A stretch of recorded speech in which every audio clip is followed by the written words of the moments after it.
4 challenges Uber will face in the next few years. How about 44? How about 444 challenges, right? They have a lot of challenges ahead. And everything's an experiment. Everything's a pilot program. Everything is a reprogramming of an algorithm. So buckle up. We have a lot of issues and challenges ahead at Uber. And my number one tip to any engineer, attorney working there, get off the Titanic, right? So a San Francisco-based tech company, Uber, was founded in 2009. Long time ago, right? Have they made a profit yet? Maybe, just recently. As a way to connect people in the city who needed rides, but couldn't find taxis, with limousine and town car drivers who wanted to make extra money. The company went public in May 2019. Today, Uber connects drivers and passengers in 400 cities worldwide, and its drivers include not just professionals, but also average people willing to drive strangers around for a fee. I think that's pretty accurate. A company launched not only strangers, but how about also carjackers, criminals, and other crazy dudes. The company launched its Uber Eats food delivery app in 2014 and a helicopter taxi service to JFK Airport in New York City in 2019. Uber has seen a number of competitors such as Lyft and Via spring up in the ride-sharing business, and the company has faced regulatory issues worldwide, from being banned from airport curbs and entire countries to increasing operational risks. Uber has 4 challenges on its hands in America and abroad. I can name 44. So, the key takeaways: as it struggles to be profitable, Uber faces several challenges both in the United States and worldwide. There have been legislative and court challenges to Uber classifying its drivers as independent contractors rather than employees. And they're truly getting spanked overseas. Not so much here, they're obviously trying to buy the vote. But overseas, the countries, the cities have seen through their model, right? And the adjustments are costing Uber big time. Changes in laws can also affect how much Uber pays in taxes. It already faces complaints from various governments that it shirks its tax liabilities. Absolutely. Some countries and airports have banned or drastically limited ride-sharing companies. Some authorities are imposing access or other special fees on Uber, increasing the cost of a ride and making the service less competitive than traditional taxis. And I just want to add to this last thing here. Less competitive than traditional taxis. What I saw overseas in Europe blew my mind. I saw very, very little Uber drivers, right? Taxis were dominating. Number one, I'm glad they bring this up as number one. At least the writer of this article understands that the number one thing is the driver. Status of drivers. One ongoing thorn in Uber's side has been the status of its drivers, whether they should be classified as employees or independent contractors. I can tell you what, although we called independent contractors, we are not treated like independent contractors. Uber, not surprisingly, prefers the latter. It maintains that it is a technology company and that its sole function is to connect drivers and passengers.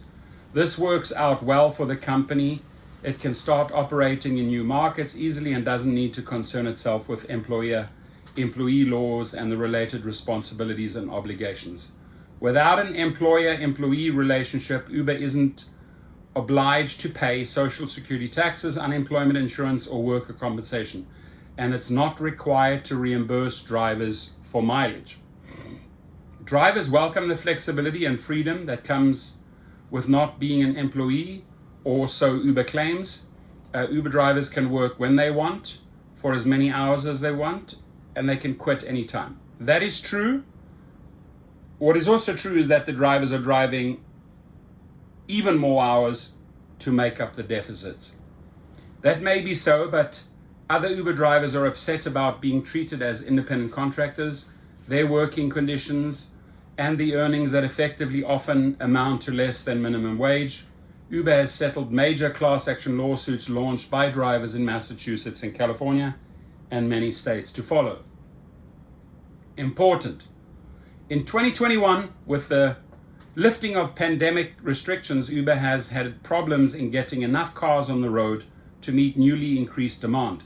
It has offered sign-up incentives and significantly raised prices for rides, but it also fiddled with compensation structures, so drivers tend not to share in the bigger fares while their earnings are up. It's due more to bonuses rather than pocketing a percentage of the tab. And the timing here, where they are trying out new compensation structures, hello, upfront pricing, hello, new troubles for drivers.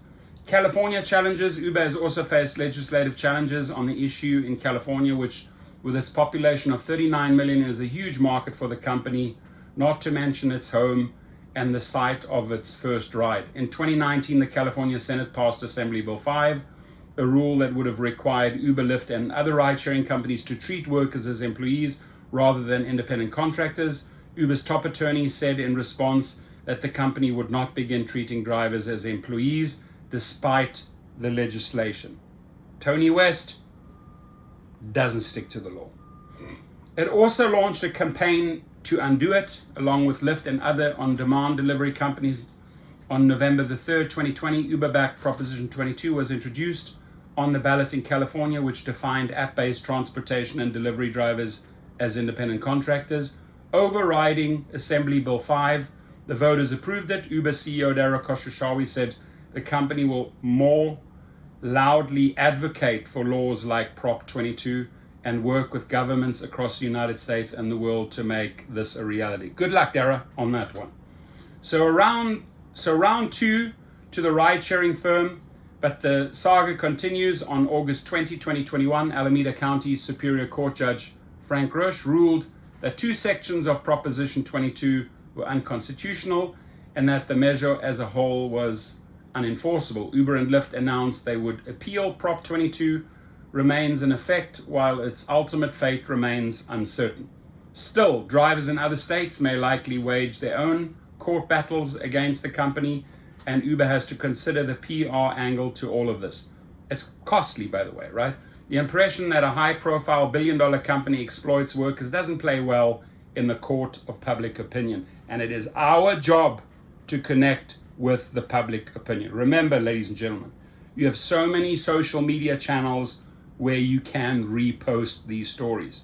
Connect with the public. It's very important. Number 2, taxes.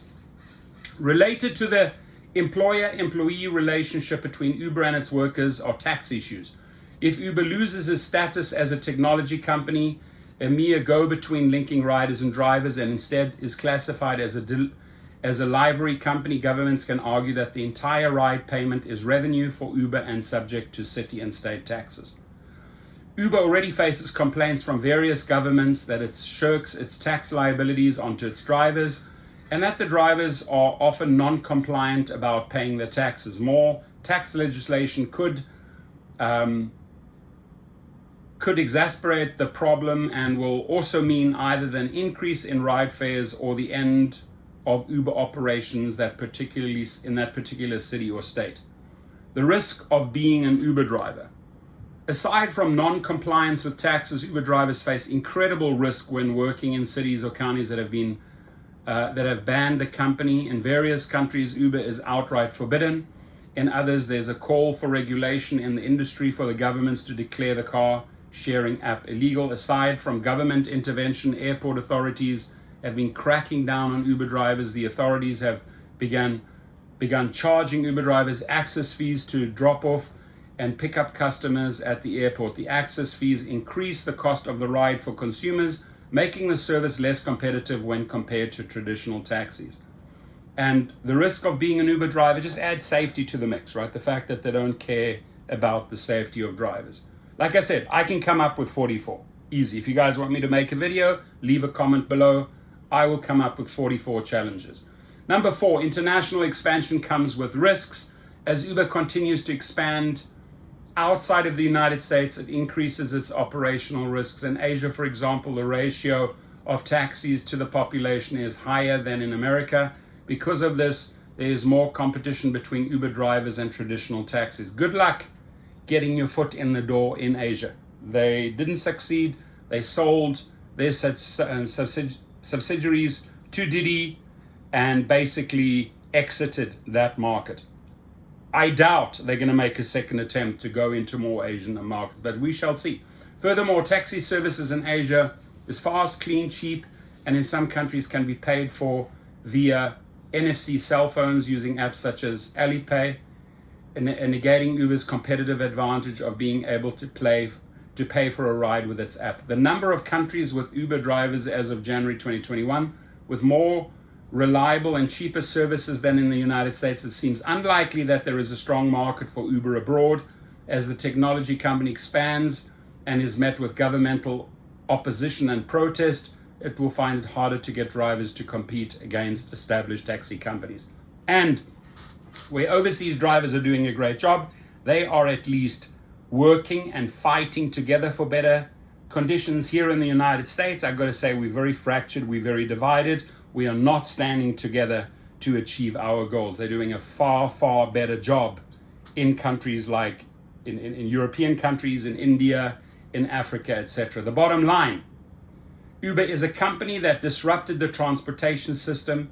In its role as a liaison between customers and drivers, the company takes a cut, and the platform is among the most successful in the world. But Uber has struggled to attain profitability. In its first report as a public company, Uber said it lost more than $1 billion on $3.1 billion in revenue during the first quarter of 2019. In its latest report for the second quarter of 2021, net income was $1.1 billion on $3.9 billion in revenues, but the bottom line still showed a loss of $509 million, adjusted EBITDA. While Uber stands to make a crazy amount of money given its high revenue and the low wages that drivers earn, it's not shocking to learn that Uber is facing many challenges as it grows. And they're going to face more and more challenges, and we are going to push harder and harder. We're going to hold them accountable.